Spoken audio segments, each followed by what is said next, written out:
Save किया था ना? मैं सिर्फ इसलिए गया था क्योंकि उसने मुझे कॉल किया, that's it. But listen तो. Save it for someone else. जिंदगी में सेव करना जरूरी है, मगर जब बात पैसों की हो, सिर्फ सेविंग से काम नहीं चलेगा। इक्विटी म्यूचुअल फंड्स में इन्वेस्ट कीजिए और अपने सेविंग्स को आगे बढ़ने का मौका दीजिए। Mutual fund investments are subject to market risks. Read all scheme-related documents carefully. Kathak Clutter today looks at two issues, or in fact at one and a half issue. One fresh issue and one we're carrying an argument forward. So that part will have a little bit of, not exactly opinion, but maybe analyzed opinion as well, because that takes off from my last national interest. So stay with me. So first of all, what is the story that's buzzing these couple of days? That is the statement by the former CEO and co-founder of Twitter, Jack Dorsey. So Jack Dorsey was talking to interviewers on a YouTube podcast, Breaking Points. The problems he had while running Twitter with governments in certain countries, governments that wanted control, the governments that wanted to put curbs. Now that is where he mentioned India. India as a country where they faced a lot of pressure and a lot of requests and demands, right? Legal demands for shutting down people's accounts or masking people's accounts or taking down certain tweets, etc. Now, that is one thing. Again, the important thing is what company is it that he put India in? He put India in the company of, say, Turkey, Erdogan's Turkey, and Nigeria, which ultimately banned Twitter in their country. So, for India to be mentioned in the same vein was obviously something that caused consternation in India. Now, what is the issue? Basically, Jack Dorsey is complaining about the 2021 period. Now, there have been requests or demands from Government of India. In fact, when Government of India says they want something done, usually they might package it as a request, but it's like an order or a demand, right? These had happened in the past as well, but these came to a head, or these peaked during the farmers' movement. Now, to be fair also to the Government of India, while there was a lot of criticism of Government of India during the farmers' movement, lot of support of the farmers' movement, especially by many stars of popular culture, again, particularly Punjabi popular culture, many of them based overseas, say in Canada and Britain, also some stars of popular culture who are not exactly Indian or of Indian origin, Mia Khalifa, for example. When all of that happened, Greta Thunberg, activists, when all of that happened, there was a pushback from Government of India. Now, there was a pushback from Government of India because Government of India was under pressure, but at the same time, in the same period, a lot of the other elements, you can call them separatist elements, you can call them elements packaging themselves as Sikh radicals. I don't like using the word Khalistani because I just think that is such a label, and also I don't like painting the devil on the wall, right? So a lot of those handles also came up. They came up and they disappeared. Now, a lot of the stuff on those handles that was written on those handles was bordering on the subversive. So there were lots of demands. As Twitter itself put it, some it found legitimate, some it found not quite so. So in fact, Twitter itself on 10th of February 2021, Twitter itself put out a little statement on its website, which I'm sharing with you. It's now running on your screens. In that statement dated 10th February 2021, this is when the farmers' movement is at its peak. Remember, 26 January 2021 is when those farmers, or one group of farmers led by Deep Sidhu, who died later in a road accident, they invaded maybe is not such a good word, they broke into Delhi's Red Fort, Lal Killa, and put up the Sikh religious flag there. That was quite a troubled day for Delhi and a traumatic day. Now, it was in that period that Twitter came under pressure and they got a lot of demands from India. It is in that period that Twitter put out this statement. And to understand what's gone on right now, to understand the kerfuffle that has started with Jack Dorsey's statement, and then Modi government fielding its key ministers, key spokespersons, party leaders, so many of them lining up to attack Twitter or Jack Dorsey's Twitter and defending the government's action and saying that Twitter was in defiance of India's sovereign laws, that Twitter, a tech company, cannot treat itself as a sovereign, not governed by any other sovereign's laws, etc., etc. To understand that, you have to see this statement from Twitter. Now, in this statement, Twitter said that, look, it's not as if we are not complying with these demands, because in many cases, Twitter says we find that these are genuine. So in this statement, the statement is partly of compliance, partly of defiance. So of defiance by saying that we can't comply with everything that government is asking for, because they said that there are a lot of demands to shut down many other accounts, but some that government of India has notified, we have withheld. Many others we have not, because we believe, Twitter said, we believe these demands are not consistent with Indian law, and these are not consistent with principles of free speech and freedom of expression. And they said these were accounts of media entities, journalists, activists, and politicians, right? And they say in that statement that is still sitting on Twitter's website, they said that they believed that those violate the fundamental rights of Indian citizens. Now, of course, if you're on the other side, which is the government of India's side, they said, oh, that's very touching. You're bothered about our people's fundamental rights. That's our responsibility, right? And it's our responsibility also to protect the safety, freedoms, etc. of all our citizens, not just some. So this is the element of defiance in that Twitter's statement. In the same statement, there is also an element of compliance, because they say in compliance of Government of India's demands or suggestions or requests, you choose your word, Twitter said that Twitter has suspended 500 accounts where they found cases of clear misuse, platform manipulation and spam. So 500, they said, were legitimate demands or requests or cases that they discovered on their own. So 500 they suspended on their own.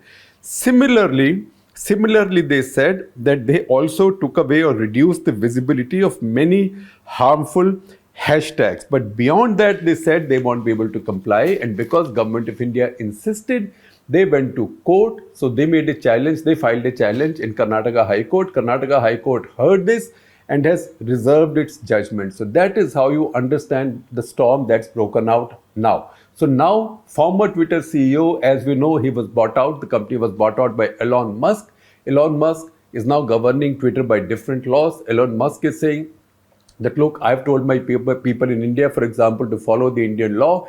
Indian law demands something, just do it. I don't want my people to go to jail. Indian law is very tough. So Elon Musk is a businessman, although he has political views, but his political views are more on the right. They are not on the left. Whereas Jack Dorsey's could be described as views on the left. So Jack Dorsey came to India in 2018.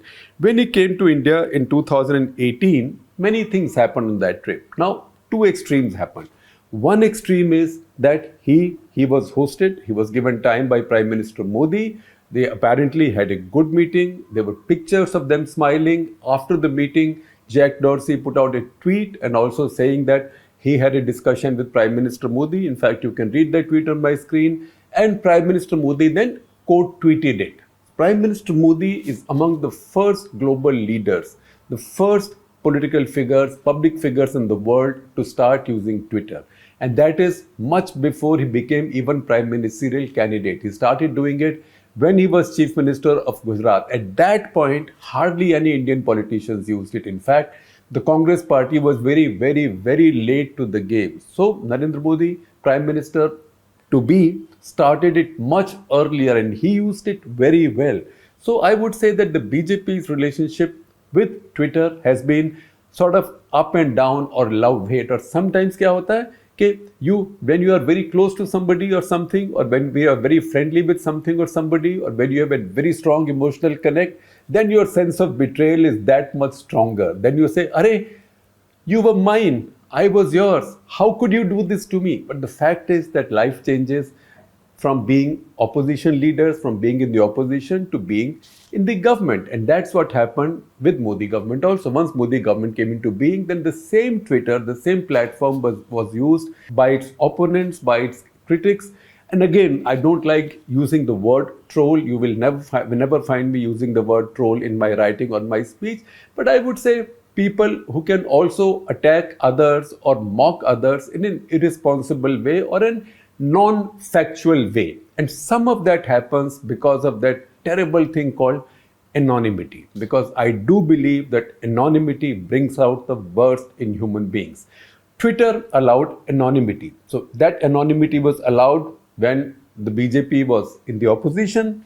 That anonymity was now allowed when when the BJP was in power, and that became a sore point now with the BJP government as well. Now, why is it the government felt powerless in acting on Twitter? Now, information technology laws in India also, the IT Act as it exists, Section 79 of the IT Act, it has something called a safe harbor clause. So what is a safe harbor clause? Safe harbor clause is a legal provision that provides protection from a liability or a penalty. What that means is that Twitter, Facebook, Google, these are just platforms. So what gets published there is not the property of the platform and is not the liability of the platform. So if Mr. X says something completely wrong about Mr. A, right? Or Mr. A says something totally wrong about Mr. X, right? Or Miss X or Miss A, whatever, you choose your genders. In that case, who does Mr. X or Miss X or Mr. A or Miss A sue? Do they sue Twitter, Facebook, Google, or do they sue the person? So the law would be that you cannot sue the platform because platform does not have liability.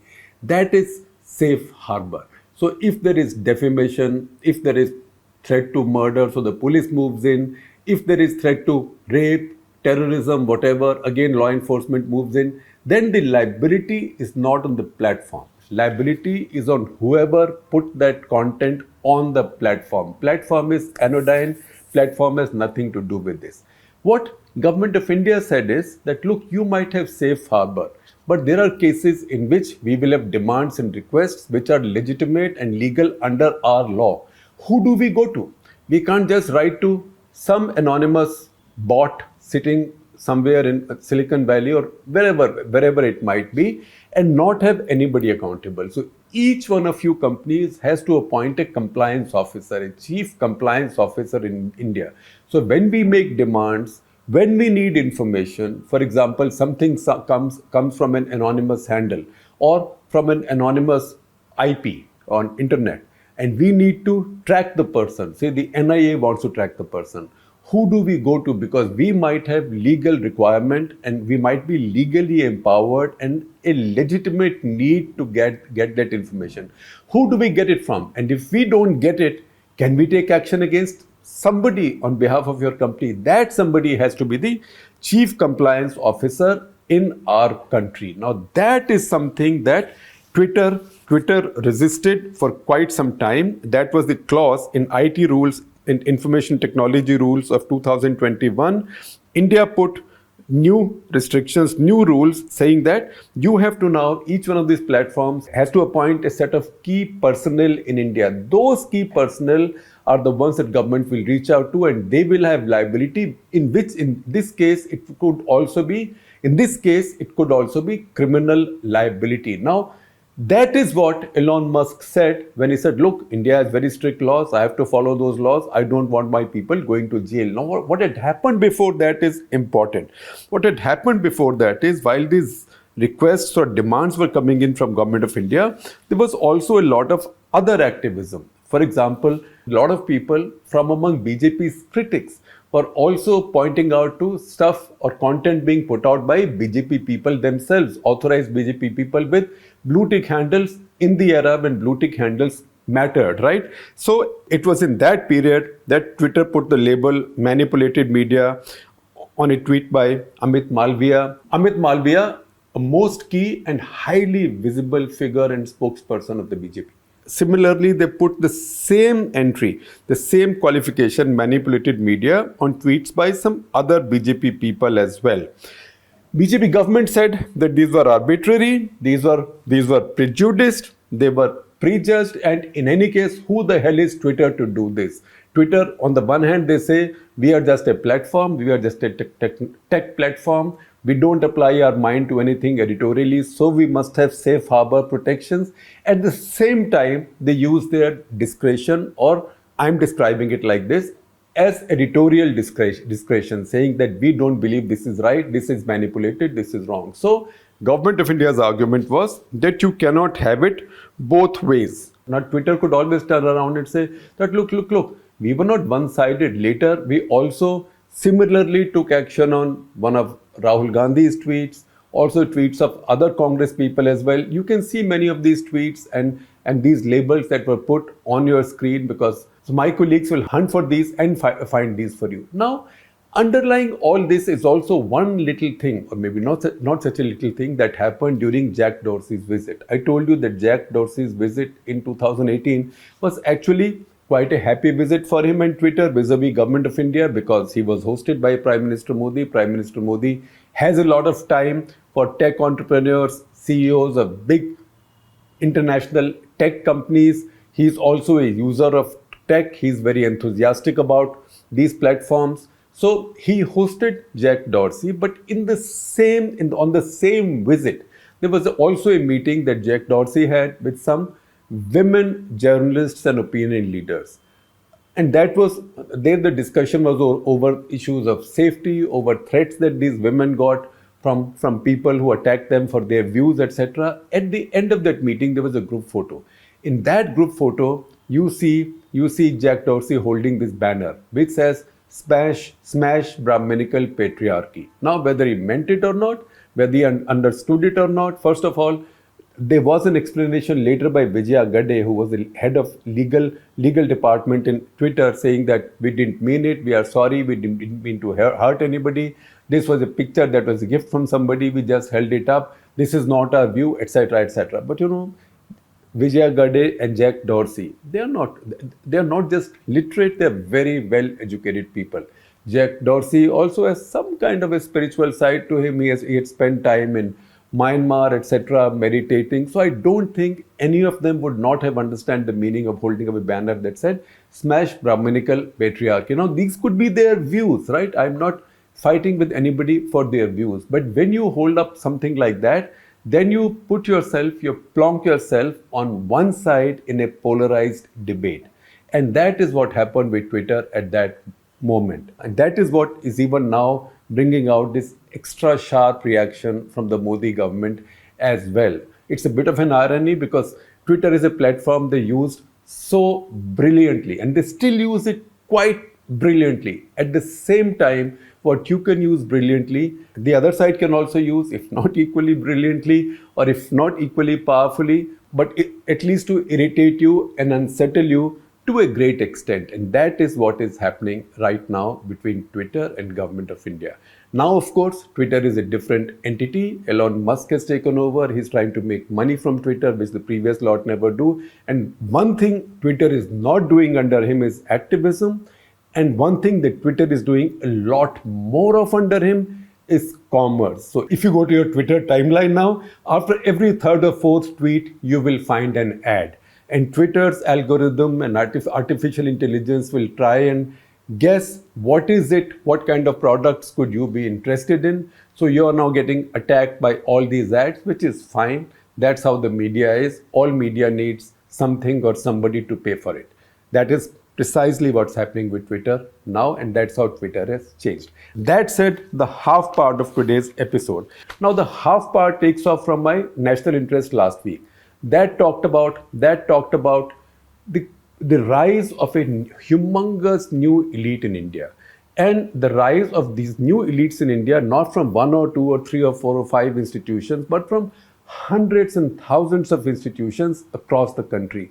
That, as you know, was inspired by an obituary that our former Chief Economic Advisor, Arvind Subramanian, wrote about one of his batchmates from the 1979 Economics Honours batch from St. Stephen's College in Delhi. That was Sir Ivan Menezes. And that suggested that batch was a golden batch in a golden era from a golden institution that produced fantastic, brilliant people. All that is factually correct. No dispute. All I tried to say was that this could happen in a 1979 batch. Today, it would be impossible to find one such golden batch in one such golden institutions that rises to dominate so many parts of India, because India has just become humongous. India's economy, India's society, Indian government, India's governance structure, they've all become very wide. And because of economic reform in particular, opportunity has grown, and that's how talent is rising and talent is being discovered in many places other than a few golden institutions and a few golden batches. Now, there's been a lot of debate, and the most gratifying thing for an opinion writer like me is that if what you write creates a debate, we are all wordsmiths. You ask me to write 1200 words, I can write 1200 words standing on my head. They will still make some sense, but they may not provoke you. They may not start a debate. The success of an opinion article is, or of a piece of opinion is, that it starts a debate. So first of all, I'm very happy there was debate. There's a lot of praise, there's lots of bouquets, but there's a lot of criticism. There's a lot of brickbats also. People saying, finally, Shekhar Gupta got his finger on the pulse of the new India. That's one lot. The other lot says, oh, sour grapes, because you never got to go to such and such college. You're entitled to your views. So I will just give you a few points because it's an ongoing debate. Number one, this article and this argument, and it continues and will continue, is about a widening base. That the talent base in India is widening. The catchment from where you find the talent in India is widening. It has no relevance, no resemblance to what it might have been in 1979, 89, 99, 2019, 2009, 2019. It's changing so rapidly. Number two, this is not about one particular institution or a set of institutions. I know that a lot of people from a particular institutions, in this case St. Stephen's College, thought it was about them. That was a metaphor. There could be 10 such colleges, each one with such a golden badge across India, maybe 20 such, 30 such schools, but today there will be 200 such institutions, maybe at least 100 such institutions, and maybe 1,000 such schools. So this has now spread out. Plus, such is the need of talent in India that talent is found anywhere in the farthest villages of India, in the farthest rural areas for India. Number three, the argument is that what's class has now been redefined. I know that caste and merit is a debate that goes on. What this article does, or what this argument does, is that I am challenging the old definitions of class. Class has to now find a new definition, just as merit has found a new definition after reservations. For example, there was a lot of fun made of Mansukh Mandavia, health minister, because of his articulation in English language, right? Then also I had written a national interest article just to say that, look, how you speak English language doesn't matter anymore as it might have mattered maybe 30 years back. It's the same ongoing argument, and in my view, it's a sound, good argument. So St. Stephen's College or any such college is not the problem. The problem is there are so few of them, and the failure of India's earlier elites and elite institutions lies in not being able to scale up. By this time, India should have had at least 10, 15, 20 St. Stephen's colleges. It's a franchise that should have gone out across the country. So good things must be scaled up.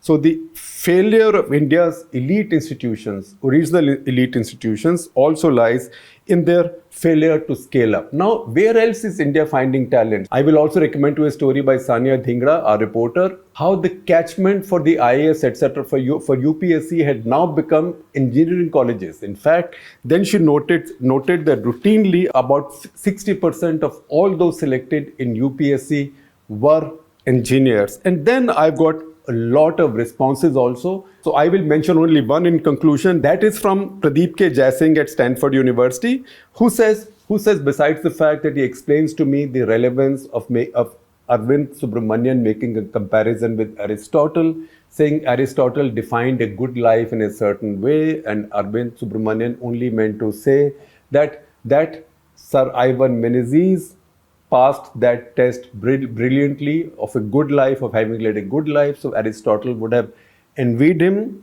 I learned something from you. Thank you very much. He also then goes on to pay tribute to Ivan Menezes, who he acknowledges was from the 1981 batch of IIM Ahmedabad, from which Mr. Jaisingh himself passed out in 1989. And then he goes on to say in conclusion, by the way, IIM Ahmedabad 89 batch, 1989 batch is quite close to the St. Stephen's 1979 batch in terms of producing exceptionally successful people. So once again, remember 1979 was 43 years back. If that was 43 years back, 1989 was 33 years back.